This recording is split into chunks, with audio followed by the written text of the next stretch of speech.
नमस्कार, मैं हूं मनोज वर्मा और आप देख रहे हैं अटेंशन। और आज अटेंशन में बात करेंगे मध्य प्रदेश पे आने वाले बीजेपी के बड़े नेता अमित शाह के दौरे की। बीजेपी के रणनीतिकार अमित शाह मध्य प्रदेश के दौरे पर आ रहे हैं और लोकसभा चुनाव से पहले उनका यह दौरा कई मायनों में अहम है। दरअसल विधानसभा चुनाव में केंद्रीय गृह मंत्री अमित शाह ने बीजेपी की कमान संभाली थी और नतीजा ये रहा था कि बीजेपी को मध्य प्रदेश में भारी बहुमत मिला। और अब लोकसभा चुनाव से पहले फिर अमित शाह बीजेपी को जीत का मंत्र देने आ रहे हैं। शाह के इस दौरे पर विपक्ष निशाना साध रहा है, लेकिन सवाल ये है कि शाह का मंत्र क्लीन स्वीप करने में बीजेपी की कितनी मदद करेगा। क्या कांग्रेस पर फिर शाह की रणनीति भारी पड़ेगी? आज चर्चा इन्हीं सवालों के आसपास करेंगे, लेकिन पहले रिपोर्ट देखिए।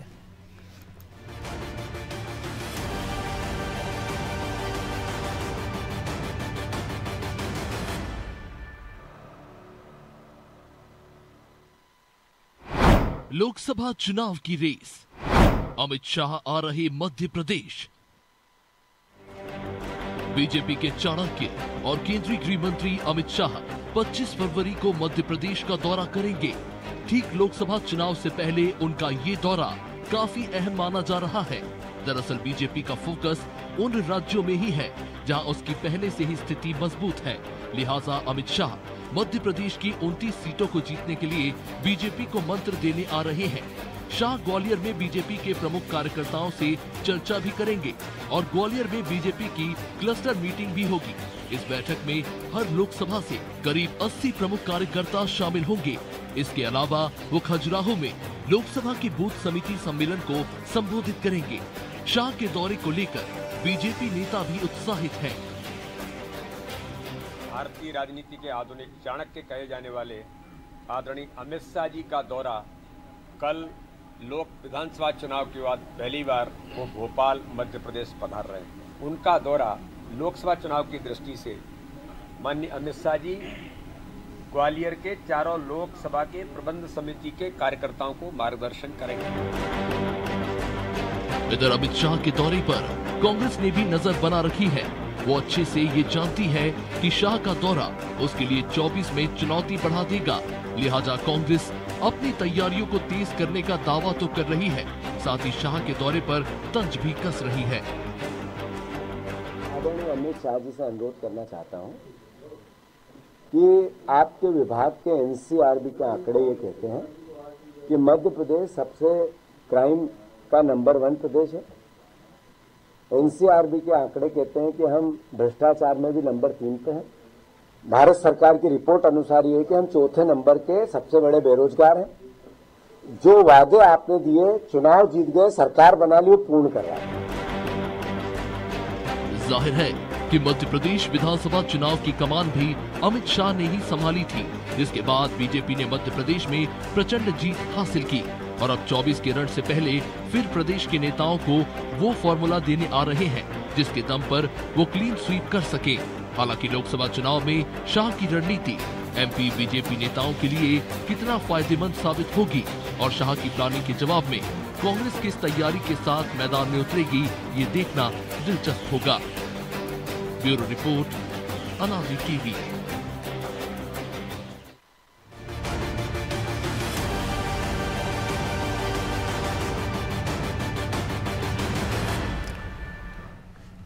तो शाह के इस दौरे और बीजेपी की रणनीति के मायने क्या है, इसी को समझने के लिए हमारे साथ जुड़ गए हैं वरिष्ठ पत्रकार सुरेश शर्मा और हमारे सहयोगी ब्रजेश चौक से। वो स्वागत है शर्मा जी आपका अनादि टीवी में।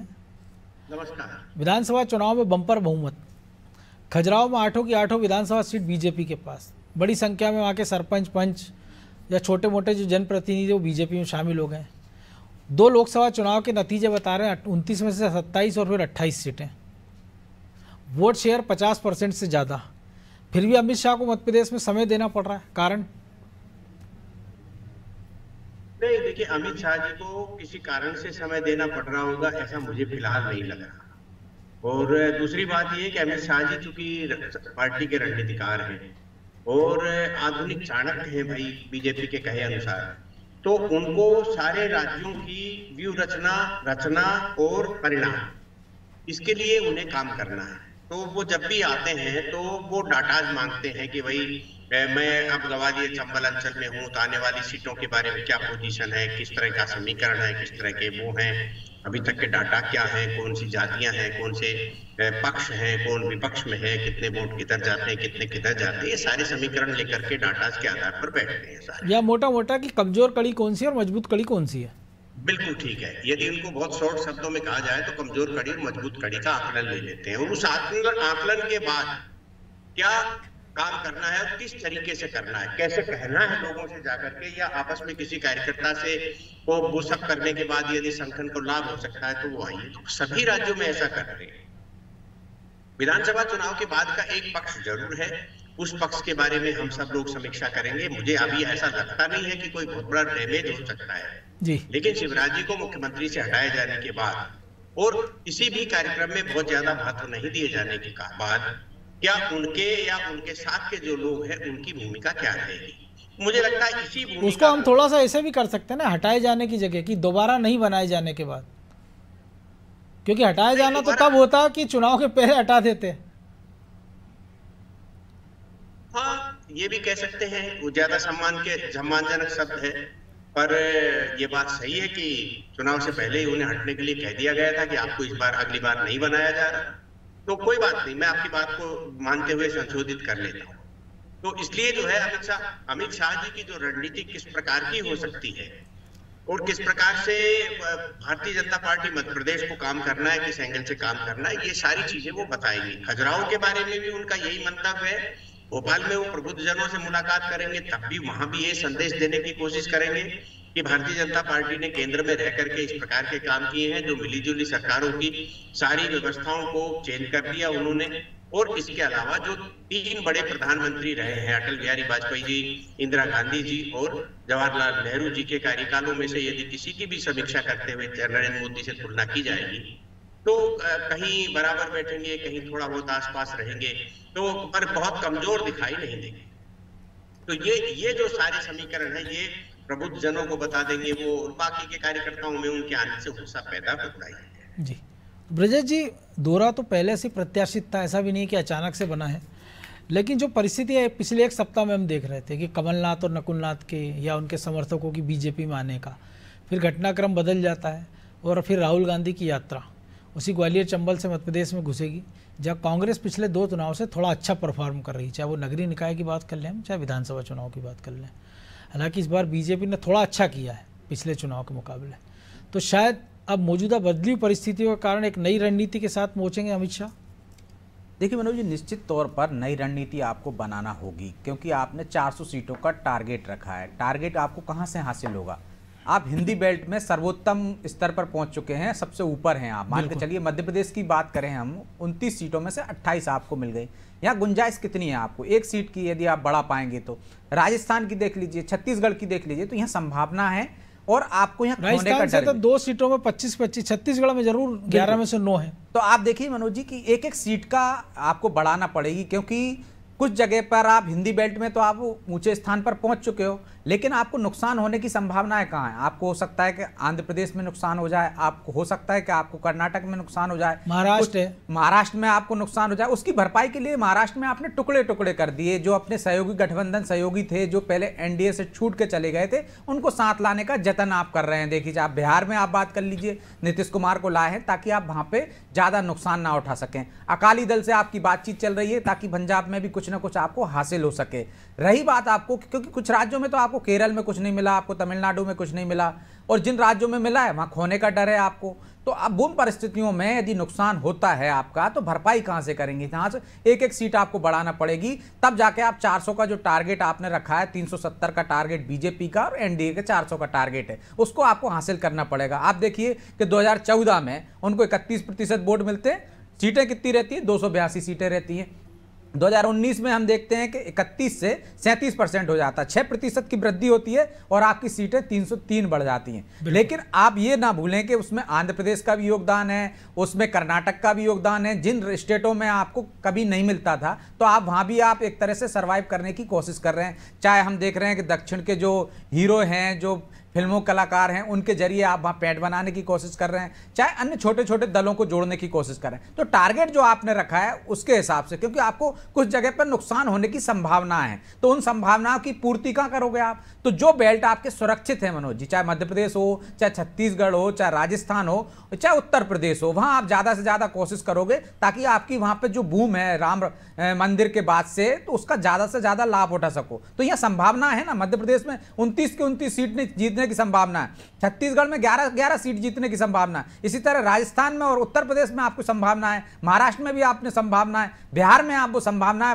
प्रबल करने के लिए नीतीश कुमार को साथ ले आए। तो वो जो संभावना है उनके प्रबल यदि आपको करना है तो अमित शाह को निश्चित तौर पर इन क्षेत्रों पर भी ध्यान देना होगा। वो अमित शाह हैं, यदि उनकी रणनीति पर काम होगा तो निश्चित तौर पर आपको यह नुकसान नहीं होगा, जिसकी संभावनाएं देखी जा रही हैं कि यदि आपने ऐसे ही छोड़ दिया कि हिंदी बेल्ट में तो राम का जोर चल रहा है, राम राज्य की जोर चल रहा है, या राम के प्राण प्रतिष्ठा का, रामलला के प्राण प्रतिष्ठा की वजह से हम जीत जाएंगे, इसको यूं ही नहीं छोड़ सकते ना मनोज जी। जो आपका गढ़ है या गढ़ हो रहा है उसको और मजबूत करने की जरूरत है। यदि आप दक्षिण पर ध्यान दे रहे हो तो आपको उत्तर पर भी ध्यान देना पड़ेगा, हिंदी बेल्ट पर भी ध्यान देना पड़ेगा, तब आप ये टारगेट पूरा कर सकते हो। तो इसलिए अमित शाह का यहाँ आना महत्वपूर्ण है, क्योंकि एक एक सीट महत्वपूर्ण हो गई। उसी वजह से आप जो जिक्र कर रहे थे कमलनाथ को, एक सीट पर भी वो मतलब 1% का भी कोई चांस नहीं लेना चांस नहीं लेना चाहते कि 1% भी यदि कमलनाथ के ना आने से सीट जा सकती है, तो वो कोशिश कर रहे हैं। वो जो पहले भी कह चुके हैं, खुलकर कह चुके हैं प्रधानमंत्री नरेंद्र मोदी और अमित शाह कि जो भी जनाधार वाले नेता हैं उनको लाने में कोई परहेज नहीं है, चाहे वो कांग्रेस में हो, चाहे बसपा में हो, चाहे समाजवादी पार्टी हो, ऐसे लोगों पर नजर पहले से ये उनकी, इसीलिए तो जनाधार वाले नेता एक के बाद एक बीजेपी में आते जा रहे हैं, ताकि एक एक सीट का, इसी तरह से जैसे बूंद बूंद से घड़ा भरता है ना, वैसे ही बीजेपी बूंद बूंद से 400 सीटें लाने की कोशिश कर रही है। तो उसमें अमित शाह का रोल महत्वपूर्ण हो जाता है, चाहे मध्य प्रदेश हो, चाहे छत्तीसगढ़ हो, चाहे राजस्थान हो, चाहे उत्तर प्रदेश हो। बिल्कुल। तो शर्मा जी, एक कारण ये भी हो सकता है कि विधानसभा में बड़ी बम्पर जीत मिली है, अगर 230 में से 163 सीटें मिली और कांग्रेस 66 पे सिमट गई, लेकिन 5 लोकसभा क्षेत्र ऐसे थे जहां कांग्रेस का वोट शेयर ज़्यादा था, वो 5 पे कांटे का मुकाबला, ये एक बड़ी संख्या होती है अगर वैसे देखा जाए। तो यही कारण है कि इसलिए पूरा फोकस है। और दूसरी एक और चिंता की बात ये हो सकती है कि समाजवादी पार्टी से गठबंधन, हालांकि खजुराहो सीट उनको दे रहे हैं वो, और आम आदमी पार्टी से जो गठबंधन हो गया है, तो मध्य प्रदेश में उतना जनाधार नहीं है, लेकिन अगर जो थोड़ा बहुत वोट शिफ्ट होने का डर हो तो उसको लेके भी दुरुस्त करना अपना संगठन। कि एक चीज इसमें तो खैर कोई शक संशय नहीं है कि हर आदमी जब भी आएगा तो अपना संगठन दुरुस्त करेगा और अपने कार्यकर्ताओं में निराशा का कोई भाव हो या नाराजगी का कोई भाव हो उसको दूर करने का प्रयास करेगा। लेकिन मैं पिछले 2-3 दिन से एक बात पर मंथन कर रहा हूँ, क्या कांग्रेस पार्टी और आम आदमी पार्टी के बीच में सीटों की शेयरिंग हो गई? तो आम आदमी पार्टी और कांग्रेस के बीच में तो 36 का आंकड़ा है, क्योंकि जिस पंजाब में कांग्रेस की सरकार हटा करके वो सरकार में आए, दिल्ली में भी कांग्रेस की सरकार हटा के भाई अब 2 बार से खाता भी नहीं खुल रहा कांग्रेस का तो दिल्ली में विधानसभा में। तो यदि इस प्रकार की मान लो शेयरिंग कर लेते हैं ये आपस में, तो क्या इतना दोस्ताना हो गया क्या कि कांग्रेस का वोट आम आदमी पार्टी को चला जाएगा और आम आदमी पार्टी का कांग्रेस को चला जाएगा? ये तो हमने उत्तर प्रदेश में भी देखा, नहीं हो पाया था। तो इसलिए मेरा कहना यह है कि कोई भी राजनीतिक पार्टी सीटों की शेयरिंग कर ले तो उस सीटों की शेयरिंग का लाभ जो है मतदाता के माध्यम से मिल जाएगा, इसकी अभी कोई संभावना नहीं दिख रही, क्योंकि वोट शेयर भी तो होना चाहिए। वो ये हो सकता है कि मैं और आप मिल जाएं, लेकिन जो मतदाता है वो तो आपका और मेरा नहीं है ना, वो तो पार्टी को देख करके वोट देता है, कैंडिडेट को देख करके वोट देता है। मेरा समर्थक मतदाता जो है वो आपको वोट दे जाएगा और आपका समर्थक मतदाता मुझे वोट दे जाएगा आपके और मेरे कहने पर। मुझे नहीं लगता कि ऐसा होता हो। और उत्तर प्रदेश में देखा है हमने शर्मा जी किस तरह से समाजवादी पार्टी, कांग्रेस और बसपा एक साथ हो गई, लेकिन वोट एक दूसरे को ट्रांसफर नहीं कर पाए। बिल्कुल। और बसपा को तो वोट मिल गया समाजवादी पार्टी का, 10 लोकसभा जीत ली उनने, लेकिन समाजवादी पार्टी 5 पे खड़ी हो गई थी। मैं आपको एक बात कहना चाहता हूँ जी, और वो ये है कि देखिए ये लोकसभा के चुनाव है, इसे राज्य के क्षेत्रीय दलों का प्रभाव बनेगा ऐसी संभावना लोकसभा में नहीं देखी जाती। और जब देश ने मिली जुली सरकारों का दौर देखा और उसमें देश की दुर्दशा देखी, तो उस परिस्थिति में आपको ये अनुमान लगा लेगा भारत का मतदाता कि हमें करना क्या है। मैं 3 चीजें आपके सामने रखना चाहता हूँ जी, कि कोई भी सरकार जो है, केंद्र की विशेष रूप से मैं बात कर रहा हूँ, कोई भी देश हो उसकी सरकार 3 बातों पर चलती है।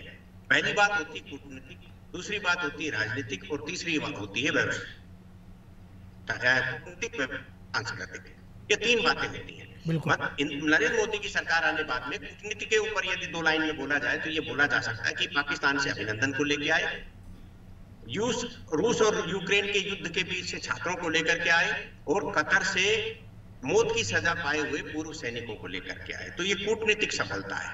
यदि हम सांस्कृतिक मामले में बात करें तो राम मंदिर का निर्माण, उसमें प्राण प्रतिष्ठा हो, या फिर यूएई में मंदिर के बड़े भव्य मंदिर के निर्माण का विषय हो, या जो है अपने कल की भगवान के भूमि पूजन का मामला हो, तो इनने हमारे सांस्कृतिक आदान प्रदान को एक बड़ा मामला दिया है। और यदि व्यापार व्यवसाय की और निर्यात की बात करें तो निर्यात आपका बढ़ा हुआ है, मेक इन इंडिया के माध्यम से आपका उत्पादन बढ़ा हुआ है, आपकी अर्थव्यवस्था सुंदर हो गई, और आपने जो है हथियारों का व्यापार करना प्रारंभ कर दिया, जो कभी भारत जो है छोटी मोटी चीजें भी विदेश से खरीदता था। तो ये एक परिवर्तन है, इस परिवर्तन का कोई मुकाबला करने की पोजीशन में नहीं है। अगली बात ये है कि 2 बातें मैं आपके ध्यान में छोटी छोटी और लाना चाहता हूँ, वो ये है, जब राम मंदिर की प्राण प्रतिष्ठा हो रही थी तो धर्म के सबसे बड़े हमारे जो आदरणीय परम पूज्य शंकराचार्य महाराज हैं, उन्होंने विरोध किया, लेकिन उस विरोध के चलते हुए भी नरेंद्र मोदी जी ने देश को आह्वान किया कि आप जो है भगवा ध्वज लगाएं अपने अपने घरों पर। तो आज भी आप देख लीजिए,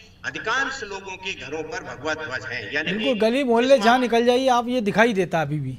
जहां हमारे शंकराचार्य महाराज ने विरोध किया हो और एक प्रधानमंत्री उसी धर्म का ध्वज फहराने की बात करता हो और प्रधानमंत्री की बात मानी जाए, इसका मतलब यह है कि जनमानस में अपील अभी भी है। इन सब बातों को ध्यान में रख करके ये कहा जा सकता है कि विपक्षी पार्टियां यदि इकट्ठी हो भी जाएंगी तो मोदी के खिलाफ मोबिलाइजेशन वोटों का कर लेंगी, इसकी संभावना फिलहाल नहीं देखना चाहिए। अभी चुनाव में समय, क्या परिस्थितियां बनती, क्या वातावरण बनता, हम देखेंगे, लेकिन आज की तारीख में ऐसा हमको कुछ भी दिखाई नहीं दे रहा। लेकिन आपने भी इतने चुनाव आपने भी ज्यादा देखे, तो कोई भी मोबिलाइजेशन या कोई मूवमेंट या कोई होनी अनहोनी वो 1 दिन 2 दिन हफ्ते भर 15 दिन में नहीं होती। जेपी के आंदोलन से लेके अन्ना के आंदोलन तक हमने देखा है, एक लंबा मेन पावर चलता है, एक लीडरशिप की वो चाहिए, एक उसकी एक विश्वास होना चाहिए कि वो जो कह रहा है वो सही कह रहा है।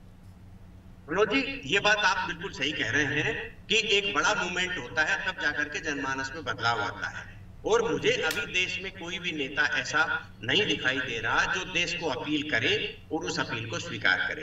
राहुल गांधी जी अपनी यात्रा लेकर के निकले हुए हैं, कितनी अपील हो रही है, कितना क्या हो रहा है, किसी सबकी समझ में आ रहा है। खड़गे साहब निकल रहे हैं, सभाएं दे रहे हैं, उनकी जनता के बीच में कितनी अपील हो रही है, और खड़े खड़े कह देते हैं अरे भाई ये मोदी मोदी मोदी मोदी चिल्लाते रहे। ये सब बातें हमें समझ में आ रही। केजरीवाल साहब जो है वो समझ ही नहीं ले रहे। इसका मतलब ये है कि उनके यहाँ कहीं कहीं घपला घोटाला होगा, तभी तो ये सब नहीं कर रहे ना। तो इन सब बातों को ध्यान में रख करके ये लग रहा है कि ये सारे लोग जो इकट्ठे हो रहे हैं ये तो एक डर से हो रहे हैं।